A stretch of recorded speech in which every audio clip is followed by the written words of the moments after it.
On this HP Officejet 8715 and 8710 printers, whenever there's a problem with the paper, it's going to say paper problem.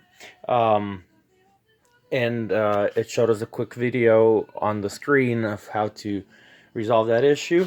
But what happened in this particular situation was this, that when I opened the drawer with the paper tray, I pulled it out, and there you can see some paper trapped, and there's different reasons why it could get in there.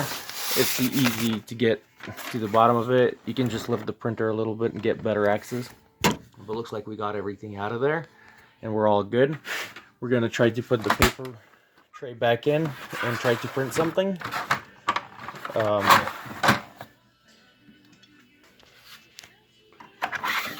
I think we have resolved the issue here.